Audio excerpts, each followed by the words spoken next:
diagnostik, maka kita untuk melakukan konfirmasi. Jadi sifat pemeriksaan laboratorium tersebut dilakukan sebagai suatu verifikasi ya. Kemudian kita juga bisa memperoleh informasi untuk prognostik daripada pasien. Apakah lupusnya ini membaik, memburuk, atau nanti pada suatu saat yang akan datang orang ini akan bisa memburuk secara tiba-tiba. Kemudian tes laboratorium bisa membantu kita untuk melihat atau memonitor keberatan daripada sakit, kemudian ESO daripada obat ya, khususnya yang mengenai darah lengkap atau kondisi darah secara keseluruhan untuk ginjal dan liver. Kemudian tes laboratorium juga bisa menjadi guiding atau sebagai pendamping daripada dokter untuk melihat terapi, bagaimana sebenarnya terapi kita, apakah perlu dirubah atau tidak. Kita mulai dari awal dulu. Sangat umum sekali kalau kita curiga terhadap pasien yang mempunyai gejala ke arah lupus, maka kita biasa lakukan yang namanya diagnostik tes, yaitu ANATES ya. ANATES adalah merupakan initial screening test untuk SLE. Namun harus diingat bahwa ANATES itu tidak spesifik untuk SLE karena masih banyak sekali pembeda atau kondisi yang terkait dengan hasil ANATES ini, misalkan penyakit jaringan ikat, infeksi, malignansi, dan faktor usia, misalkan pada faktor usia lanjut, dan dalam persentase sedikit bisa juga didapatkan pada seseorang individual yang sehat. Namun demikian, karena ANATES ini positif hampir sekitar 90% pada pasien dengan SLE, maka kriteria ACR Euler memerlukan hasil yang positif ini untuk bisa masuk ke dalam kriteria klasifikasi. Karena hanya sebagian kecil saja dari pasien SLE yang mempunyai ANA negatif. Kemudian sejak pasien SLE ini 95% menunjukkan ANATES yang positif, maka ANATES yang negatif bisa menjadi petunjuk untuk mengeksklud adanya diagnosis ini. Ya. Namun, ANATES yang positif harus diingat pada teman sejawat sekalian tidak secara otomatis mengatakan bahwa orang tersebut lupus. Karena masih banyak kondisi seperti tadi yang saya sebutkan, mungkin bisa terkait autoimun yang lain atau penyakit jaringan ikat. Yang nanti bisa kita lihat pada slide berikut. ANATES itu bisa diperiksa dengan dua macam metode, yaitu ANA immunofluorescence ya, di mana ANA immunofluorescence ini akan memberikan reaksi manakala darah seseorang tersebut kemudian diteteskan dan dia akan melakukan ikatan. Bila pada orang tersebut didapatkan antibodi, maka dia akan berikatan dengan antigen yang ada. Dan ikatan tersebut akan memberikan perpendaran dengan pola-pola yang berbeda sesuai dengan antibodi yang ditimbulkan. Itulah kelebihan dari ANA immunofluorescence sebagai suatu alat screening. Jadi meskipun tidak terlalu pasti, namun dokter bisa melihat pola daripada antibodi yang keluar, ya. Kemudian dengan sistem pengenceran yang terjadi, maka perpendaran tersebut dapat dilihat pada berbagai titer. Artinya semakin tinggi dia diencerkan dan semakin tinggi titernya, maka secara klinis lebih signifikan. Jadi kalau 1/1000 tentunya dia lebih secara titrasi, maka dia lebih tinggi dibandingkan pasien itu hanya memiliki 1/100 atau 1/80. Nah, ini contohnya ada stadium di mana pada saat pertama sebelum diteteskan reaksi daripada antigen antibodi tersebut belum timbul, namun jika sudah banyak maka tampak pada fase 3 proses ini sudah mulai menimbulkan suatu perpendaran yang akibat ingkatan tadi, maka akan menimbulkan perpendaran dengan bentuk pattern sel yang berbeda-beda. Ini adalah pattern dari ANA IIF, ANA immunofluorescence. Jadi ada beberapa yang sering sekali pada pasien SLE. Contohnya di sini adalah homogen. Ya. Jadi pattern homogen ini adalah jenis pattern yang sering, walaupun tidak spesifik, tapi sangat banyak dijumpai pada kasus-kasus SLE. Yang kedua adalah pola perifer. Ya. Periferal ini juga sering sekali dijumpai pada SLE. Kemudian pola speckled adalah juga merupakan pola yang sering, namun ini tidak spesifik ya, karena bisa didapatkan juga pada MCTD. Kemudian pola nukleoral atau sentromer, ini bisa ditemukan namun tidak sering, biasanya ditemukan pada MCTD atau biasanya pola ini berhubungan dengan kondisi penyakit yang disebut dengan skleroderma. Ini adalah pola perpendaran pattern daripada anak imunofluoresen ya. Jadi di sini kita lihat kalau yang pattern nukleus dan speckle, kemudian yang B ini pattern centromer, dan yang C ini mitotic spindle, dan yang lain-lain. Kemudian yang kedua, itu ada yang namanya anates ELISA. Jadi anates ELISA ini prinsip kerjanya tidak sama dengan yang tadi, dia hanya bisa dikatakan positif, negatif, atau positif, negatif, dan intermediate. Karena di sini terjadi suatu reaksi enzim jika pada dilakukan pemeriksaan hanya menghasilkan perubahan warna secara proporsional sesuai dengan jumlah daripada antibodi yang berikatan dengan antigen. Ya, ini pemeriksaan secara sederhana dikatakan bisa memiliki suatu false yang positif. Kemudian bagaimana kalau dilakukan pemeriksaan anates, kita harus tidak bisa kita mengatakan oh itu orang itu lupus atau ini SLE, karena ada beberapa diferensial diagnosis ya yang terkait dengan pemeriksaan anates yang positif ya. Misalkan kalau yang lain, di mana kalau pada SLE yang aktif biasanya polanya adalah pola homogen, speckle, rim atau nukleolar. Namun anates juga bisa didapatkan pada kondisi Sjogren syndrome, di mana polanya biasanya didapatkan juga sama dengan SLE tadi, cuman ini yang dominan adalah pola speckle. Kemudian pada skleroderma itu juga didapatkan anates yang positif ya, dengan pattern speckle, centromer, dan nukleolar. Kemudian pada MCTD juga bisa positif, dan pada pasien dengan rheumatoid arthritis juga ditemukan 25-45% dengan pola speckle. Untuk overlapping atau false positive result ini bisa didapatkan pada pasien-pasien dengan RA ya, sehingga karena pada IgM rheumatoid factor ini menunjukkan reaksi silang dengan anates yang memberikan false yang positif. Kemudian positif bisa pada 45% pada pasien dengan autoimun tiroid ya, atau pada pasien-pasien HIV atau hepatitis C, jadi sebesar 15% ya. Kemudian konversi dari anates ini dari positif ke negatif bisa karena pengaruh dari beberapa obat-obatan, misalkan obat-obatan sitotoksik, steroid, atau kondisi uremik seperti pada CKD. Ini sepintas jika kita lakukan pemeriksaan ANA-IF, maka kita dapatkan ANA yang negatif, ini belum bisa menyingkirkan kemungkinan SLE, atau didapatkan ANA yang lain juga belum bisa menyingkirkan kemungkinan SLE. Namun, kalau anatesnya positif dengan pola tertentu tadi, maka dikatakan bahwa kemungkinan untuk SLE sangat besar. Dan ini setelah ini tegak, klinis cocok, atau sesuai, maka kita bisa melakukan pemeriksaan untuk melihat tinggi rendahnya aktivitas penyakit, antara lain kita bisa melihat CRP atau ISR untuk petanda inflamasi, kemudian kita bisa memonitor aktivitas penyakit melalui pemeriksaan di sDNA dengan metode IgG ELISA, bisa juga dengan pemeriksaan ENAT, namun ini jarang sekali kita kerjakan, dan kita juga bisa memeriksakan komplement 3 dan komplement 4, tapi ini memang harganya sangat mahal, hanya dikerjakan pada indikasi-indikasi tertentu. Kemudian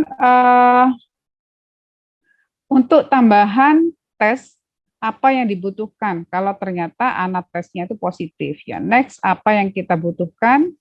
Jangan lupa selain kita tadi melihat secara klinis kondisi pasien, maka kita bisa melihat pada pemeriksaan anates tersebut didapatkan adanya beberapa subtipe dari autoantibody yang keluar. Di sini ada antiro, antila, anti-SM, anti-RNP, SCL70 di sDNA, histon, antisentromir, dan anti-spindle 100 antibody. Jadi setiap antibody ini subtipenya berikatan dengan protein-protein yang berbeda di dalam nukleus.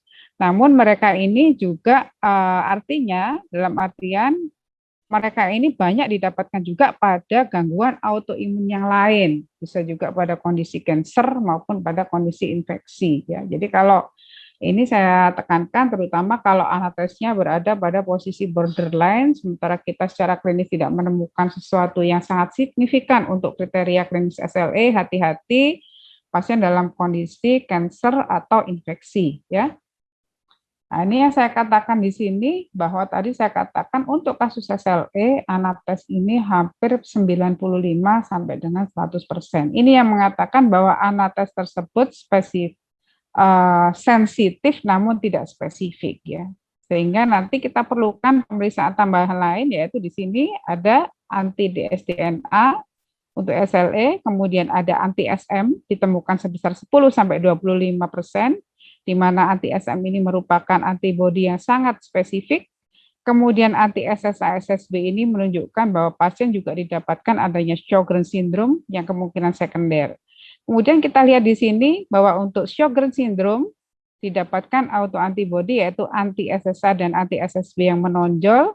Pada diffuse scleroderma yang menonjol adalah anti SCL70. Jadi pemeriksaan nanoprofil ini sangat membantu dokter atau klinisi untuk memetakan kira-kira autoimunnya ini ke arah yang mana. Selain sudah dipesankan berulang kali bahwa kita harus tetap memperhatikan kriteria klinis yang ada, ya.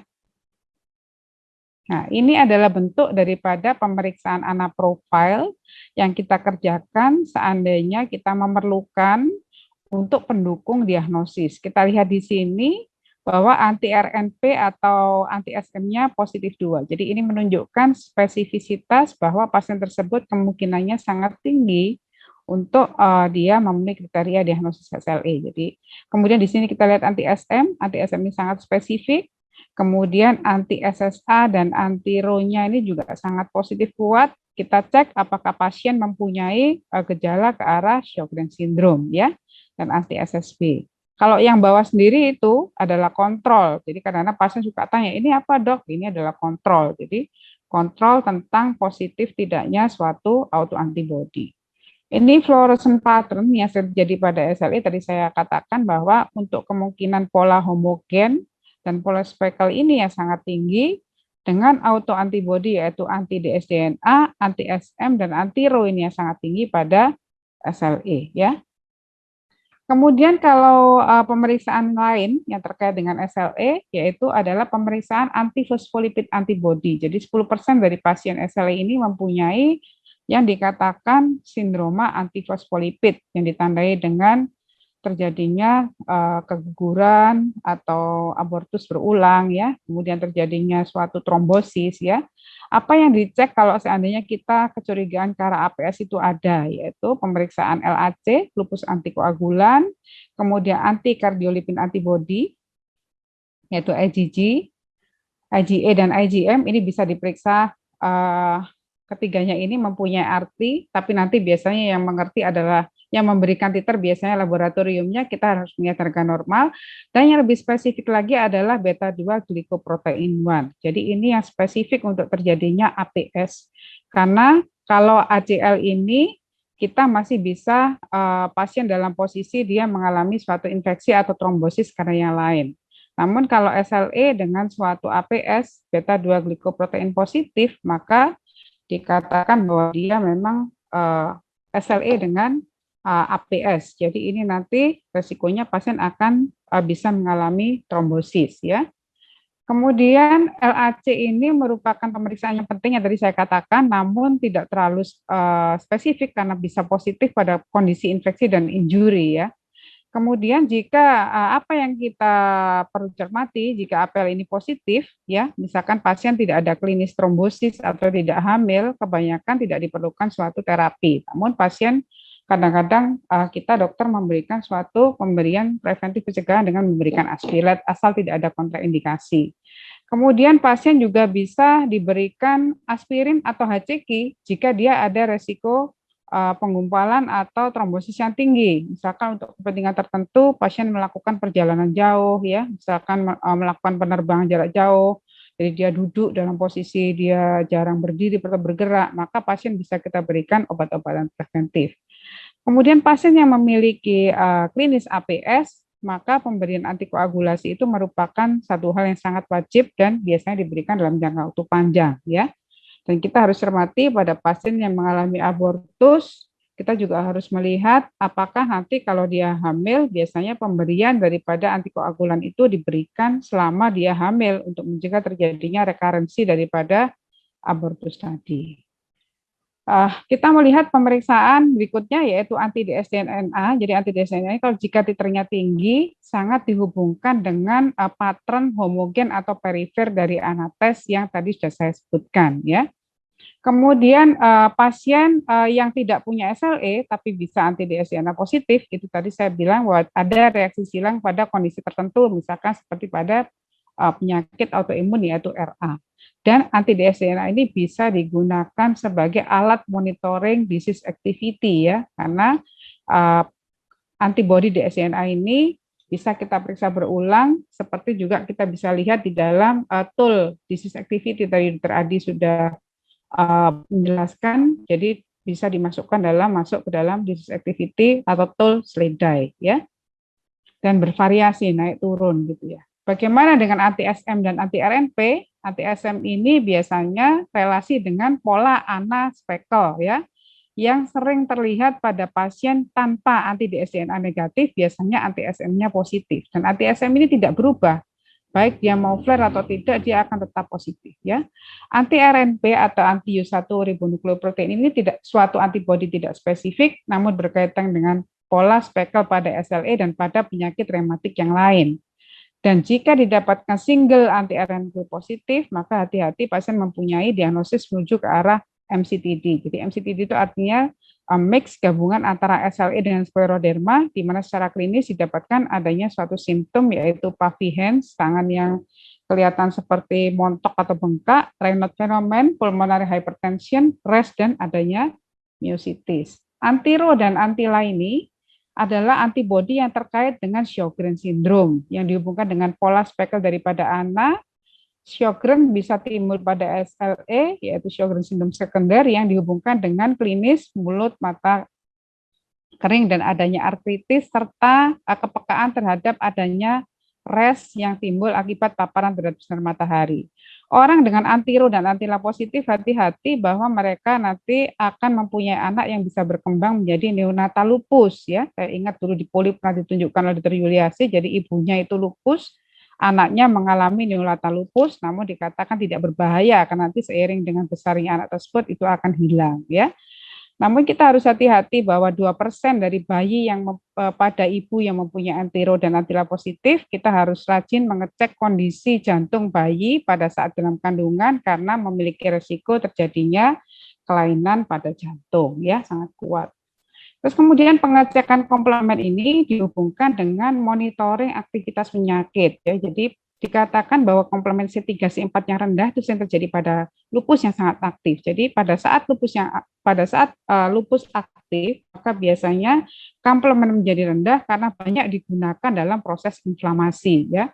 Namun pemeriksaan komplement ini juga tidak bisa dikerjakan berulang kali karena satu, harganya mahal, dan kita juga harus lebih memfokuskan kepada kondisi klinis daripada pasien. Bisa juga komplement ini membantu kita untuk menegakkan diagnosis pada penyakit yang kita sangkakan lupus namun masih bersifat abu-abu. Karena rendahnya komplement ini juga bisa tampak pada penyakit autoimun yang lain dan banyak dipengaruhi oleh adanya infeksi yang berat, ya. Kemudian secara umum kita harus memonitor pasien-pasien poliklinis itu dengan memeriksa DL, LED, dan urin lengkap. Mengapa? Karena dengan kita memeriksa LED ini merupakan suatu indikator secara tidak langsung terjadinya suatu inflamasi. Jadi kalau LED-nya tinggi itu berarti inflamasinya masih berlangsung aktif. Sedangkan CRP ini juga bisa untuk menunjukkan inflamasi, namun ini secara spesifik juga bisa digunakan untuk mendeteksi disease activity. Cuman masalahnya ini CRP ini mahal dan tidak semua laboratorium atau orang bisa mampu untuk mengerjakan. Dan kita juga melihat profil ginjal, profil liver terkait ESO, serta kita periksakan urin lengkap karena sebagian besar pasien ada SLE rentan untuk terkena menuju ke arah nefritis lupus, ya. Ini sama nih rangkuman dari semuanya, summary-nya bahwa diagnosis lupus itu akan terus bergerak, berubah, mulai dari ACR, SLICC, semua itu akan terus disempurnakan, dan yang terakhir adalah ACR Euler, agar kita bisa mendeteksi lebih dini dan lebih sensitif. Kita memerlukan evaluasi secara klinis, dan hal ini dikombinasikan dengan laboratorium ya. Jadi laboratorium itu bukan untuk menegakkan diagnosis, tapi merupakan alat penunjang ya untuk membantu menegakkan diagnosis dan sebagainya tadi ya. Ya, saya kira itu ringkasan dari materi ini. Saya akhiri, saya kembalikan waktu pada moderator. Terima kasih, Dok. Terima kasih Dr. Lita yang telah mengupas tuntas tentang peranan antibodi dalam diagnosa dan evaluasi penyakit. Untuk selanjutnya, pembicara kedua yaitu Dr. Awalia tentang systemic sclerosis, manifestasi klinik dan peranan laboratoriumnya. Kami persilakan. Ya, terima kasih Dr. Yuli. Baik, siang ini mungkin terakhir ya ini ya, tapi jangan leave dulu, nanti ada door prize ya. Jadi saya akan menyampaikan tentang deteksi dini dari systemic sclerosis, baik secara klinis maupun laboratoris. Sebagai introduction, systemic sclerosis atau bisa juga disebut skleroderma merupakan juga salah satu penyakit connective tissue ya, atau jaringan ikat yang multisistem. Meskipun namanya skleroderma kulit ya, tapi bisa juga mengenai internal organ ya, atau organ dalam ya. Berdasarkan namanya skleroderma artinya adalah sklero pengerasan gitu ya, dan derma kulit. Jadi kulitnya mengeras, kaku ya, ketat, mungkin rasanya seperti itu yang dikeluhkan pasien karena akibat fibrosis ya. Insidensnya tidak sebanyak SLE ya, jadi hanya sekitar 20 per insiden ya, per 1 juta penduduk per tahun di Amerika. Di Indonesia belum ada data lagi ya. Dan usianya juga, usia onsetnya juga sedikit di atas SLE ya. Kalau SLE mungkin antara 20-30-an, ini lebih sedikit lebih tua. Ini patogenesis singkat dari skleroderma. Jadi intinya ada 3 sih sebetulnya ya. Jadi ada fibrosis ya, jadi aktivitas fibroblas yang meningkat. Lalu ada kerusakan vaskuler ya, vascular damage. Jadi endotelnya mengalami kerusakan atau vaskulopati. Dan yang terakhir adalah, yang ketiga adalah adanya autoimun proses ya, jadi ada produksi auto antibody ya, tadi mungkin sedikit sudah disinggung oleh Dr. Lita. Jadi 3 mekanisme inilah yang mendasari patogenesis terjadinya skleroderma. Ini klasifikasinya secara umum. Jadi skleroderma bisa kita bedakan apakah itu sistemik ataupun localized ya. Yang localized ini biasanya pada anak-anak. Jadi kalau pasien kita di poli, pasien dewasa, biasanya hampir semuanya adalah sistemik sudah ya. Dan yang sistemik ini kita bagi menjadi limited dan diffuse ya. Batasnya biasanya siku atau lutut ya.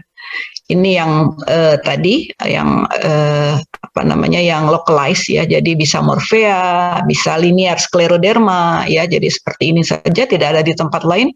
Atau yang seperti tadi ya, Côte de Sabre, seperti sabetan pedang gitu ya.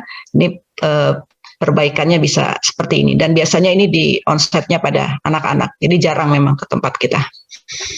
Ini tadi yang dewasa, yang systemic sclerosis biasanya tidak, yang limited tidak lebih dari siku dan lutut ya, sedangkan yang diffuse biasanya bisa mengenai seluruhnya termasuk trunkus dan leher ya. Ini kurang lebih perbedaannya klinis antara limited dan diffuse ya. Jadi sama-sama mengenai kulit, hanya beda lokasi tadi atau luas, sama-sama juga bisa terjadi Raynaud ya, muskuloskeletal juga bisa. Untuk keterlibatan organ dalam biasanya lebih sering pada yang diffuse ya, meskipun pada limited juga bisa terjadi. Dan autoantibody biasanya beda. Tadi mungkin sudah disinggung, yang diffuse biasanya anti-SCL70 atau topoisomerase, yang limited yang anti-sentromer biasanya. Nah, pada kulit tadi sudah saya singgung, terjadi pengerasan atau penebalan atau terasa ketat ya. Biasanya dari distal naik ke atas ya. Raynaud juga hampir selalu ada ya, meskipun tidak selalu, tapi sering didapatkan Raynaud fenomen. Jadi perubahan warna pada ekstremitas ya, pada jari. Jadi dengan perubahan suhu ya, dengan dingin dia berwarna kebiruan gitu ya, dengan panas dia berwarna kemerahan, maupun keluhan lain ya, termasuk adanya ulkus di ujung-ujung jari. Nanti ada gambarnya, kita lihat. Nah, ini ya ulkus digital ulcer pada ujung-ujung, dan kita lihat mungkin mudah-mudahan bisa terlihat jelas ya. Ini kalau di komputer saya sih kelihatan ada warnanya agak berbeda ya, berwarna kebiruan. Ini juga Raynaud ya. Dan ini kalsinosis, ada deposit kalsium ya di bawah kulit. Dan ini juga gambaran hiperpigmentasi pada systemic sclerosis atau pepper and salt fenomen ya, seperti garam dan merica gitu ya. Ini juga khas untuk systemic sclerosis. Nah, ini kalau sampai vaskulopatinya sampai berat, bisa sampai terjadi gangren seperti ini. Dan ini teleangiektasis ya, pelebaran vaskuler ya. Mungkin kalau orang Indonesia tidak terlalu jelas, kalau orang kulit putih bisa lebih jelas penampakannya. Dan ini perubahan kapileri dari kuku ya. Ini sebetulnya diagnosis dini, cuman kita sayangnya tidak punya alatnya ya. Nah, ini sampai terjadi ulkus, ini juga sampai kena trunkus, dan ini kita lihat mulutnya orang skleroderma itu khas ya. Jadi tampak kecil gitu, dan kerut-kerut ya, berkerut-kerut, perslips itu ya. Jadi kadang juga disertai kesulitan untuk membuka mulut ya. Jadi selain dia bisa ada esophageal dysmotility ya, kesulitan menelan, sebelum menelan buka mulutnya kadang juga sudah susah ya.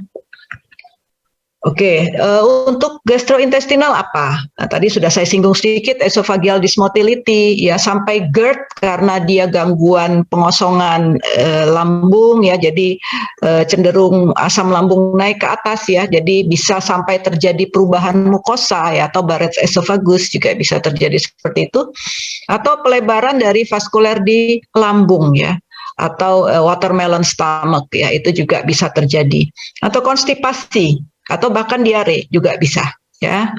Jadi ini tadi yang seperti semangka, ini akibat pembuluh darah yang melebar di antrum ya, dari gaster.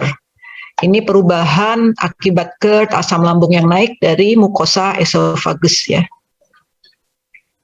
Nah, ini yang sering ya pada manifestasi paru, dan di era COVID ini sering di COVID-kan gitu mungkin ya. Jadi gambarannya mirip ya, kalau di CT scan juga bisa seperti ground glass appearance ya, GGO ya, opacity, tapi sebetulnya ini bisa saja merupakan manifestasi dari interstitial lung disease ya.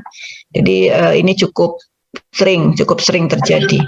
Atau bisa juga terjadi pulmonary arterial hypertensi juga bisa.